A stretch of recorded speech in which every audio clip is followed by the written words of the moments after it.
di depan indukannya. Ya beliau mungkin spontan saja, Pak. Kalau kamu yang melakukan pasti tidak ada hukumannya karena Allah tidak pasti peduli sama kamu, sudahlah. Artinya enggak peduli, salah pantas saya ora jelas ya gitu. Tapi ini Nabi. Ketika itu terus indukannya sapi tadi, ya Allah, Yakub itu kekasihmu. Saya tidak berani sama dia karena dia kekasihmu. Tapi saya tetap menuntut keadilan. Dia harus merasakan susahnya dipisah dengan anak. Meskipun dia tidak nuntut rasanya roh anak sebelah itu tidak se ekstrim itu. Sapinya itu hanya nuntut, ya Allah, dia harus merasakan sakitnya terpisah dengan anak. Akhirnya Allah menciptakan Yakub ngalami terpisah dengan Nabi siapa? Yusuf. Itu kalau kata qadiyat, itu kalau yang melakukan tidak Nabi, pasti gak dibully Allah, dibiarin. Karena tapi ini yang melakukan Nabi. Terus ini Nabi Yusuf lagi. Mana rasa daftar wali berat?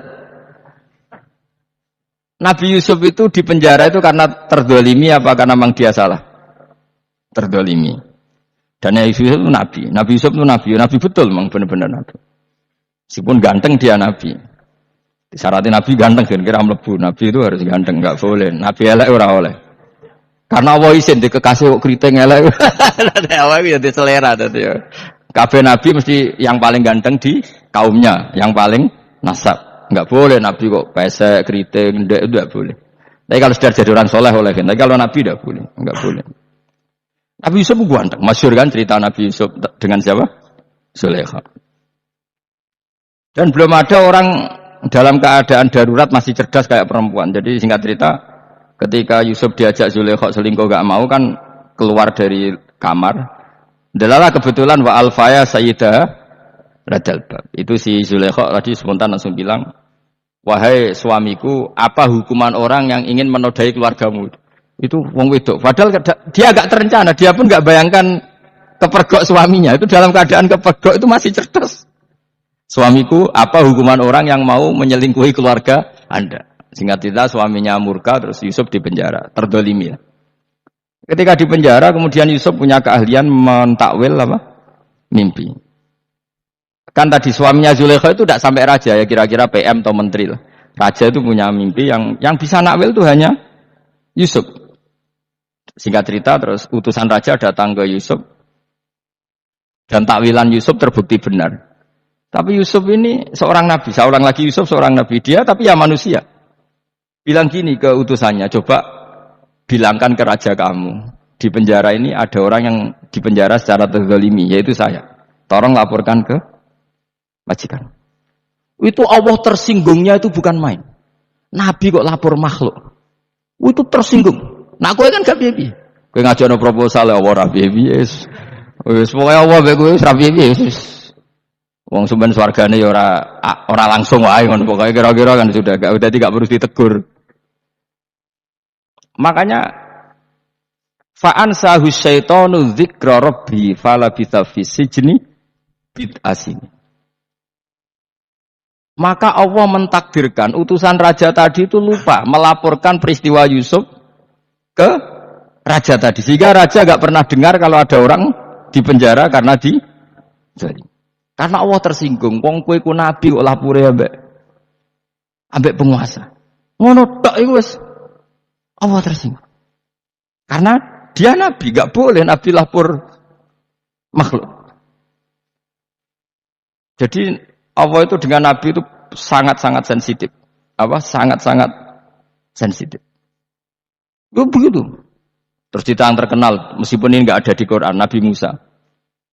Nabi Musa itu pernah sakit gigi karena dia mentang-mentang kalimullah, orang yang sering komunikasi dengan Allah, minta ya Allah tolong tunjukkan obat gigi saya itu apa.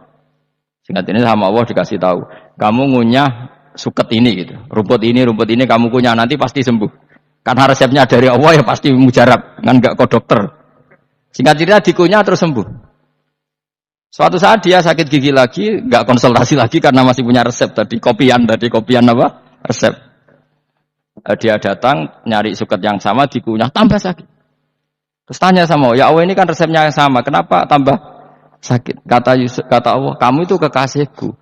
Ora nak sing ngobati ku aku ra suket sembrono.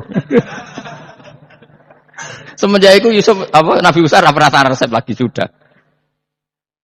Andaikan tuh kamu, pasti Allah juga enggak tersinggung.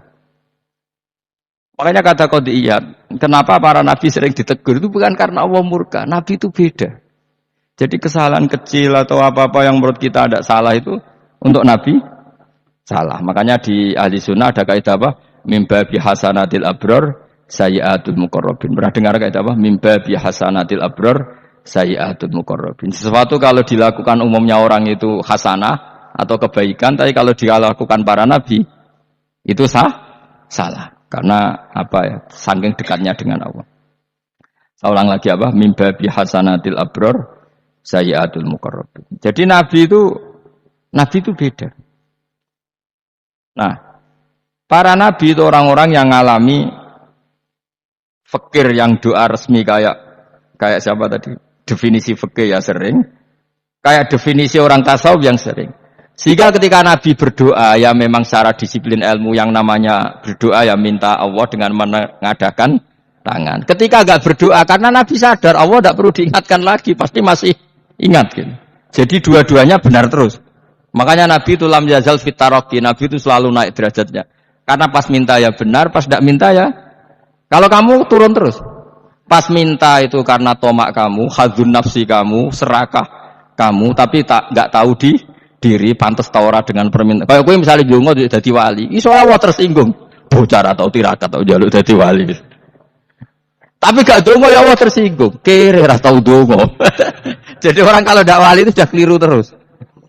Ya muka-muka di sepuro, tapi tak kira itu akeh salah. Ya jajal ke dongo wali kok Sabtu Qadir Jilani. Kira-kira Allah tersinggung ngapa nyembadani? Kira-kira tersinggung.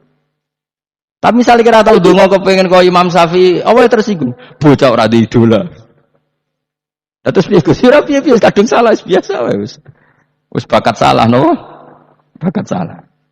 Ini sedungane sing gampang ae mesti bener. Rabbana dzalamna anfusana wa lam taghfir lana wa tarhamna lanakunanna minal khasirin.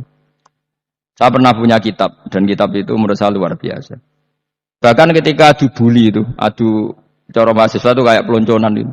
Nabi sama Nabi pangeran didu dan itu sekali yang satu salah melakukan disiplin ilmu pangeran itu degradasi dan Allah memang mengancam gitu. Kalau kamu melanggar ini laah biton namin diwani nubuah nanti laam khuan namin diwani nubuah kamu saya hapus dari buku kenabian. Tes-tesannya ya lucu misalnya begini kata Nabi Musa kan ditanya ketika dia khutbah ditanya orang siapa orang paling alim ya Nabi Allah. Sekarang orang paling alim itu siapa? Nabi Musa jawab, saya kan. Itu Allah tersinggung karena wong kok mletene ngono. Tapi andekan Nabi Musa kok jawab Fauzi itu salah, tambah salah meneh.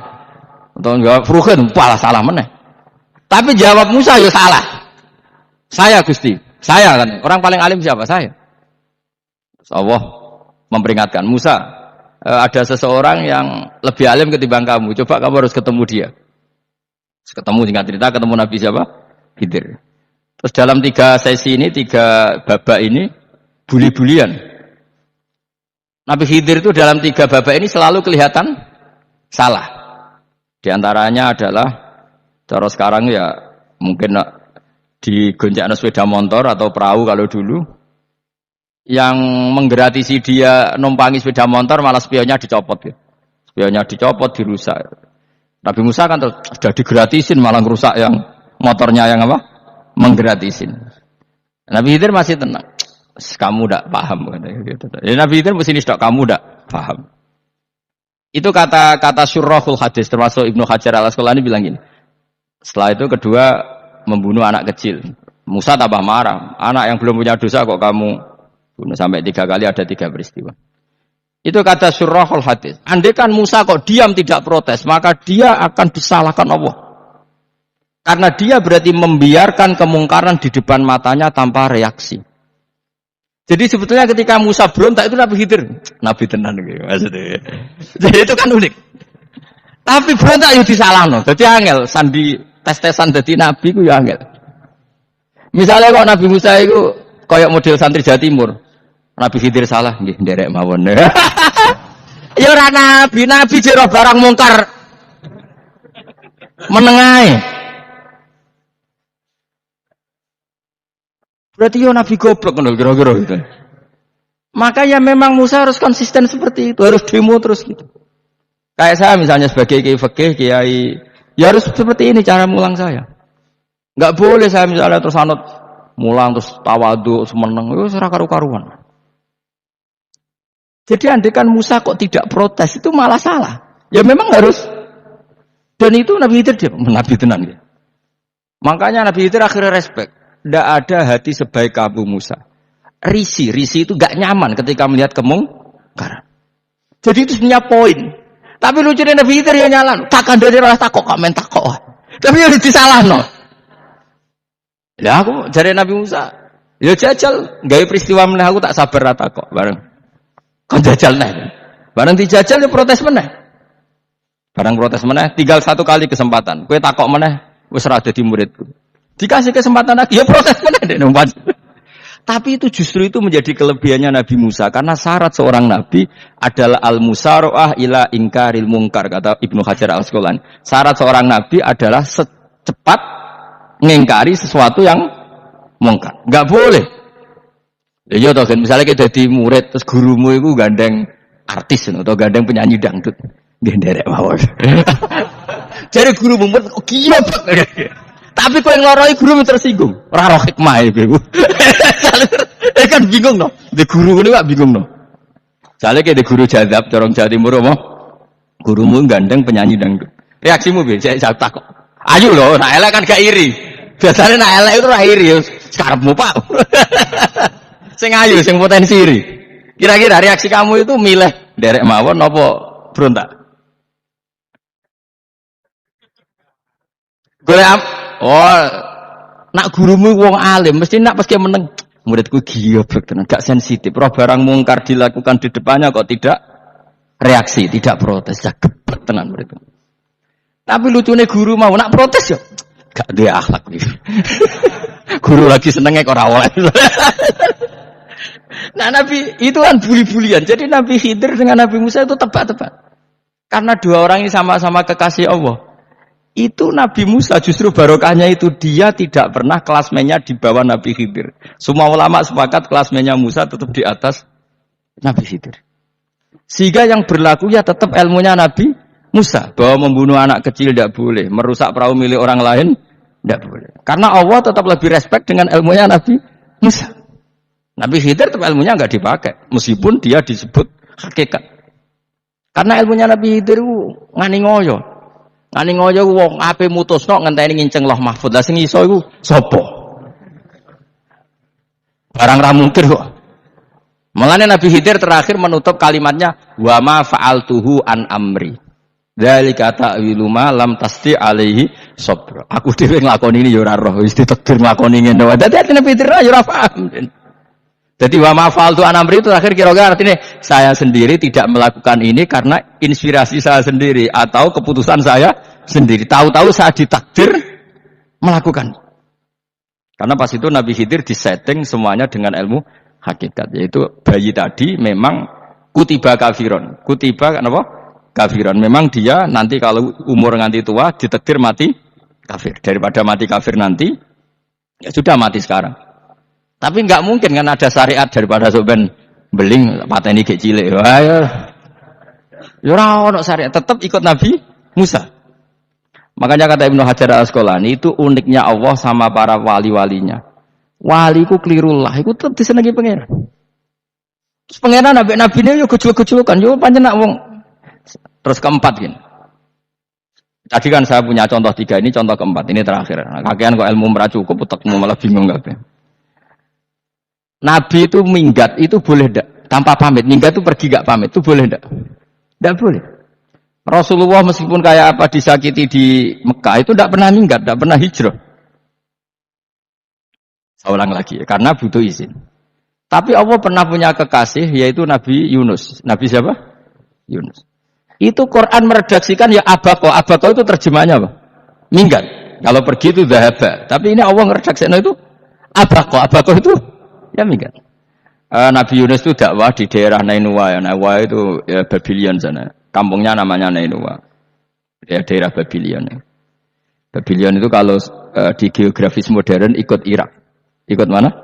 Irak. Jadi Kufah, Basra, Babylon, Terus siapa itu yang ngalahkan pasukan Yahudi dulu itu Bukhtanasor, Hebuket, Nazir itu ikut mana? Babylon apa? Babylon. Wama unzila alal malakaini bi Babila Harut Marut. Makanya kalau ulama-ulama melihat Irak kacau sampai sekarang itu tidak kaget. Irak itu ardun mal'unah kalau di kitab-kitab. Bumi yang memang sudah terlaknati mulai dulu. Sehingga ketika ada kasus Saddam Hussein sekarang itu ulama tidak kaget. Zaman Rasulullah Sugeng itu Irak itu termasuk sudah bumi yang hunaka azalazil. Di sana pasti banyak fitnah. Fitnah pertama yang dicatat sejarah adalah Mautul Husain apa? Kabudutnya Said siapa? Husain di Karbala. Era Imam Syafi'i adalah zaman misnah, ulama dibantai karena dipaksa mengatakan Quran apa? Makhluk. Terus konflik-konflik sampai era Saddam Hussein terus era sekarang jadi. Lah kita ini ulama sebenarnya tahu tarikh itu. Tapi di era modern kan dianalisis karena campur tangan ini itu ya sudah lah. Sebebo goblok nae daripada kok bantah-bantahan malah ra kabur. Bebo goblok, bebo pinter. Nah sekarang kan analisisnya kan wah ini ada campur tangan pihak ketiga diciptakan nih sauni-unimu. Ya kalau intelijen harus ngomong seperti itu. Kalau kita seperti ulama memang